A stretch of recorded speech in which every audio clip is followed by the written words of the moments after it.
আসসালামু আলাইকুম। আশা করি সবাই ভালো আছেন। আল্লাহর রহমতে আমিও ভালো আছি। আমি আলু কেটে নিচ্ছি।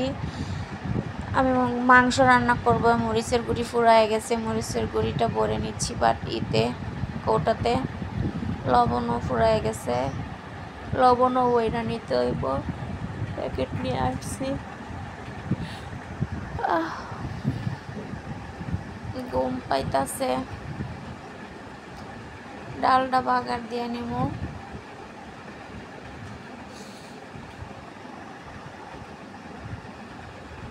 ভাত, এখানে ভাতও হইতাছে। পানির বোতলটা জগটা বুড়াই নিতেছি। টেবিলের জগ বোতল পানি খালি হয়ে গেছে। এখন আমি বিছনাটা গুছিয়ে নিব।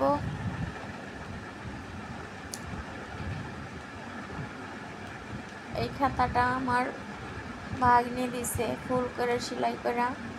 খাতাটা লামিয়ার আব্বু গায়ে দেয়। খাতাটা খুব ভালো লাগে দেখতে, খুব সুন্দর লাগে। লামিয়ার আব্বু খাতাটা খুব পছন্দ করে, ও গায়ে দেয় সবসময় এই খাতাটা। লামিয়ার জন্য একটা খাতা সেলাই করছি খয়েরি, ওইটা লামিয়ার জন্য। আবার সাব্বিরের জন্য ভাবছিলাম একটা খাতা করব, কিন্তু সময় সুযোগ পাইতেছি না। আর কত খাতা সেলাই করছি, লামিয়ার কতগুলো ছোট খাতাও সেলাই করছি। এই যে কি সুন্দর খাতাটা দেখতে। বা কাপড়গুলো খুলে নিচ্ছি। আজকে এই কুসুম বালিশের কাপড়গুলো আর বড় বালিশের এই উপরের তোয়াইলাটা, এগুলো একটু ধুয়ে নিব। বিছনা গোছানো শেষ। কালকে যে বৃষ্টি হয়েছিল, ঘরে কাপড় নাইরা দিচ্ছি, শুকাইতেছি, নামাই নিব। এখন আমার ছেলের রুমটা গোছাই নিতেছি। ছেলের রুমের কাপড়গুলো ধুয়ে নেব। বিছনা গোছানোর পরে কাপড়গুলো খুলে নিব।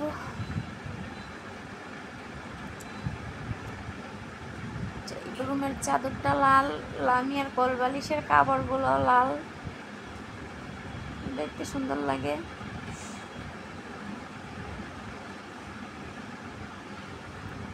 লামিয়ার জন্য এই কাগজটা অনেক আগে আনছি। কাগজটা এখনো কি সুন্দর আছে, ছিঁড়ে নাই।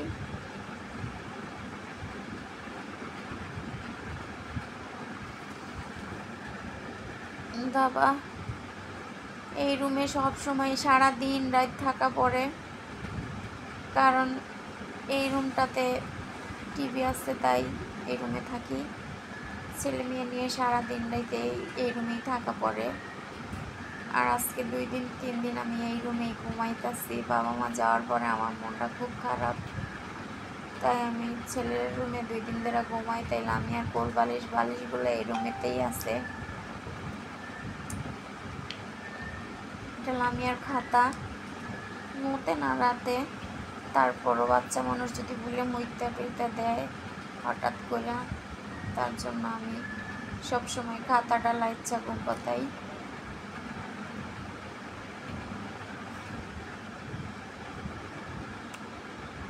ঘুমের জ্বালায় ঘুম খালি আইমাইতেছে, খালি ঘুম ধরতেছে। এই যে লামিয়া বিছনায় ওঠার জন্য বেউস। এখন আমি কাপড়গুলো খুইলা নিব, কাপড়গুলো ধুয়ে নিব, ময়লা হয়ে গেছে। প্রতিদিন দেখা যায় কাপড় চাদর একসাথে ধুইলে অনেক কষ্ট হয়, তাই একদিন ধুই কাপড়গুলো, আরেকদিন ধুই চাদরটা। আগে আমি সবগুলো একসাথে ধুইতাম, তখন বেশি সময় লাগে, পরিশ্রমও বেশি হয়। তাই লামিয়ার আব্বু বকাবকি করে যে এত কাপড় একসাথে দাও, কী কারণে? হাত ব্যথা করবে। ব্যথা করলে কই যে হাত ব্যথা করে, তাই বকাবকি করে। তার কারণে অল্প অল্প করে এখন ইদানিং ধোয়াধুয়ি করি। আর আমার সোফা আছে এখানে 3টা, সোফাগুলো একটু কেমন নষ্ট হয়ে গেছে ফাঁকে। এগুলো ভাবছি ঈদের আগে চেঞ্জ করবো, কিন্তু তা আর হইল না। এদের পরেই মনে হয় করতে হবে। এখন কাপড়গুলো ভিজাবো। হালকা গরম পানি দিলে দেখা যায় কাপড়ের ময়লাটা তাড়াতাড়ি কাটে। মেহমান আইছিল, একটু ময়লা বেশি হয়েছে। আর এমনিতে তো আমরা থাকলে এত ময়লা হয় না, মেহমান আসলে লোকজন বেশি হইলে দেখা যায় একটু ময়লা টয়লা বেশি হয়। পানি কম হয়েছিল, আর একটু পানি দিয়ে দিলাম, কাপড়গুলো ভিজাই নিচ্ছি।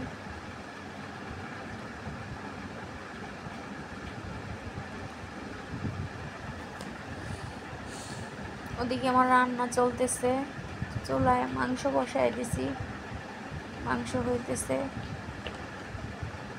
এদিকে আমি কাপড় টাপড় ভিজায় নিতেছি, ধুয়ে নিব, ঘরটার ঝাড় দিয়া মুছা।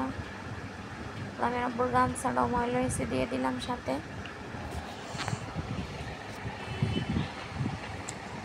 এই যে আমার রান্না চলতেছে এখানে,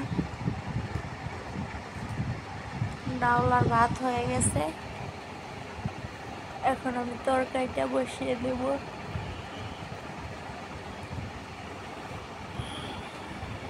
আজকে কলিজার ফ্যাপসা আলু দিয়ে ভুনা করবো একটু।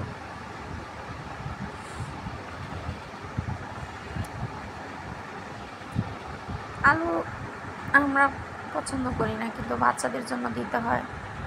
ওরা মাংস বেশি পছন্দ করে না, দেখা যায় আলুটাই খায় বেশি। এই কারণে বাচ্চাদের জন্য 2টা আলু দিই সাথে।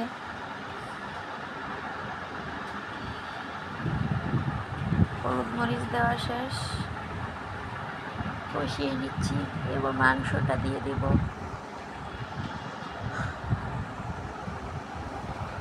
মাংসটা ফাঁপ দিয়ে নিছি, কারণ কলিজা ফ্যাপসা রান্না করলে ফাঁপ দিয়ে নিলে দেখা যায় রক্তটা চইলা যায়, নাইলে রক্ত রক্ত লাগে, ভালো দেখা যায় না, রান্নাগুলো কেমন লাগে। তাই আমি একটু ফাঁপ দিয়া রক্তগুলো ফালাই নিই। আজকে বেশি কিছু রান্না করব না, মাংস আর ডাউল রান্না করবো, 2টা দিয়েই খাবে। আজকে শুক্রবার, সবজিও নাই তেমন, যে আমার ভাত হয়ে গেছে। বাটা সেক দিয়ে নিলাম, এখন আলুটা দিয়ে কষিয়ে নিব।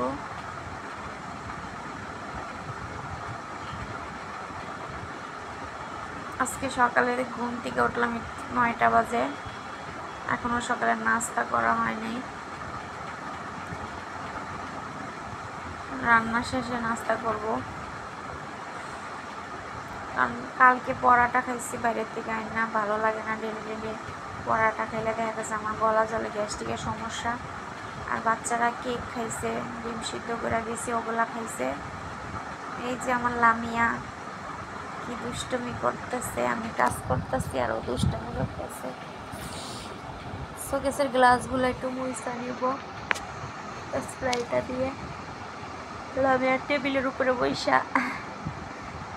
লাফালাফি করতেছে, আমি বলতেছি নামো, ব্যথা পাইবা।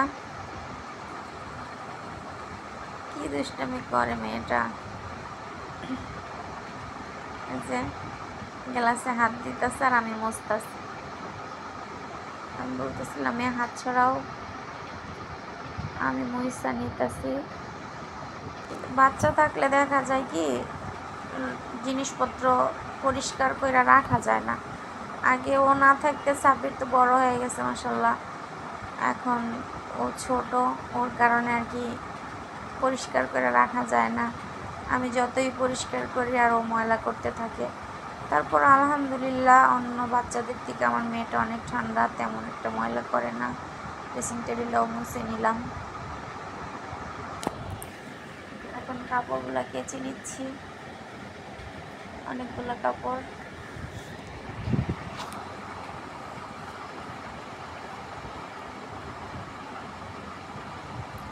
কারণ 2 রুমের, এই রুমের কুসুম বালিশের কাভারগুলো, ওই রুমের কুসুম বালিশের বড় বালিশের কাভার, এগুলো সব তাও 1 বালতি কাপড় হয়ে গেছে ময়লা ময়লা সহ।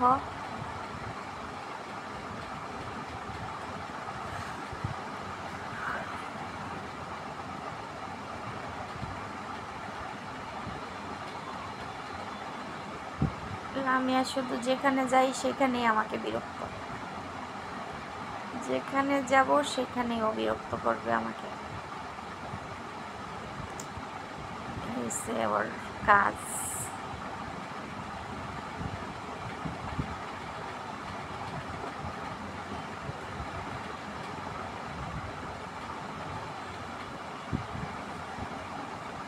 কাপড় ধুইতে ধুইতে একবারে গাইমা শেষ হয়ে গেছি গা। কাপড় দিলে অনেক কষ্ট। আর আমার বাথরুমটা খুব ছোট, এই দিকটা একটা বাথরুম, বাহিরে আরেকটা বাথরুম, এই কারণে বাথরুমটা খুব ছোট। একদিন আমার পুরো বাসাটা আপনাদেরকে ঘুরিয়ে দেখাবো, আমার বাসাটা কেমন আর আমরা কয়েকজন লোক থাকি, দেখতে পারবেন। এই যে আমার মেয়ে কাপড়গুলো লাড়তাছে, আমি আরও উঠাই দিতেছে।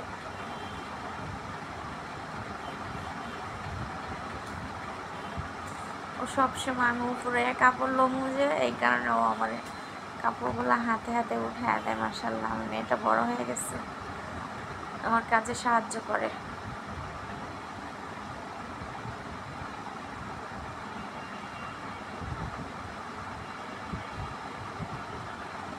বড় হইলে কি কাজ করবে নাকি আল্লাহই জানে, কিন্তু ছোটবেলা তো মাশাআল্লাহ কাজে খুব সহযোগিতা করে দেখা যায়।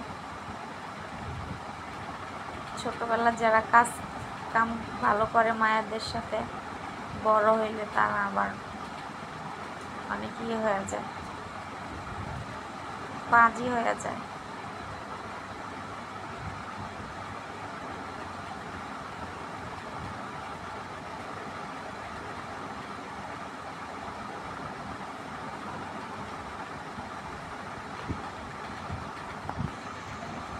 কুসুম বালিশের কাবার দুইটা সাদা আর দুইটা হচ্ছে লাল, ডাবল করে বিছাই।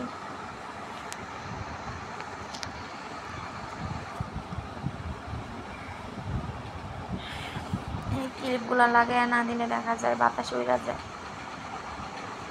সাথে ক্লিপ লাগাই দিই। ওই যে আমার ফুলগুলো কি সুন্দর ফুটে আছে। এই যে ঘর মুছতে পানি নিছি, ঘরগুলো মোছা প্রায় শেষ। এখন আমি পাপোশগুলো গুছাই নিতেছি। এই যে খাটে নিচে যা আছে সব উপরে উঠায় ঘর মুছছিলাম, এখন ওগুলো সব গুছগাছ করে নিতেছি, পাপোশগুলো বিছাই নিতেছি।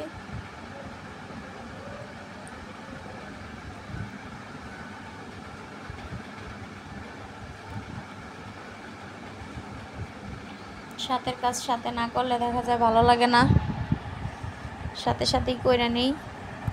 এই যে আমার তরকারি হয়ে গেছে, সব কাজ তরকারি বসায় দিয়া অনেক কাজ করলাম, কাপড় দিলাম, ঘর মুছলাম।